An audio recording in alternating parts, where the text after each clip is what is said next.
ചേട്ടായി വീട്ടിൽ വന്നിട്ടുണ്ട്. ഒരു ചക്ക വെട്ടിയാക്കാന്നും പറഞ്ഞ് എടുത്ത് വെച്ച് ഇതാ ചക്ക വെട്ടി റെഡിയാക്കുന്ന പരിപാടിയാണ് കേട്ടോ. കോടാലിക്കാണ് ചക്ക വെട്ടുന്നത് കേട്ടോ. സാധാരണ വിറക് കീറാനൊക്കെ എല്ലായിടത്തും കോടാലി ഉപയോഗിക്കുന്നത്. നമ്മുടെ ഇവിടെ അതേ ചക്ക വെട്ടി ഒരു ചുളയെടുത്ത് ഇതാ കഴിക്കുകയാണ് കേട്ടോ. സൂപ്പറാന്നാണ് പറഞ്ഞത്. അത് കണ്ടിട്ടാണ് സീക്കൂട്ടിന് ചിരിയും കൂടി വന്നു. ചക്കയൊക്കെ ഇങ്ങനെ വെട്ടിയിട്ട് ഒരെണ്ണം കഴിക്കാമെന്ന് പറയുമ്പോൾ അതൊരു ടേസ്റ്റ് അല്ലേ. കണ്ട കോടാലിക്ക് വെട്ടി മുറിച്ചിട്ടിരിക്കുന്ന ചക്കയാണ് കേട്ടോ.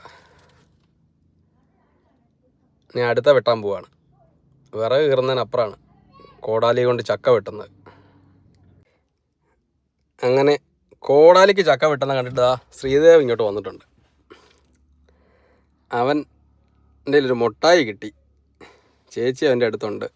ഞാൻ മുട്ടായിയുടെ പരിപാടി കഴിയാതെ ചക്ക എടുത്തേക്ക് ഞാൻ വരികയില്ല. കോടാലി കൊണ്ട് ഇങ്ങനെ വെട്ടി മുറിക്കുന്നതാണ് കേട്ടോ എളുപ്പം. ഇനി ഒന്നുകൂടെ വെട്ടി മുറിച്ചിട്ട് ഇനി അടുത്തത് കത്തിക്ക് മുറിക്കും.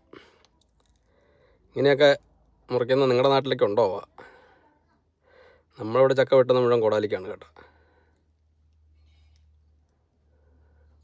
ഇതാ കോടാലിയുടെ പരിപാടി കഴിഞ്ഞ്. ഇനി കത്തി. ഇതാ കത്തി കൊണ്ടുവന്നിട്ട് ഇനി അവരുടെ ചെറിയ ചെറിയ പീസാക്കുകയാണ്. ഇതാ ശ്രീദേവ് വന്ന് ഒരു ചക്ക ഒരു കഷ്ണം അങ്ങനെ എടുത്ത് കഴിച്ചാക്കാന്ന് വെച്ചാൽ അവൻ കഴിക്കാൻ തുടങ്ങി. സൂപ്പറാണോ ശ്രീദേവേ? ചക്ക വെട്ടി അന്നേരം തന്നെ കഴിക്കാന്നുള്ളതാണല്ലോ.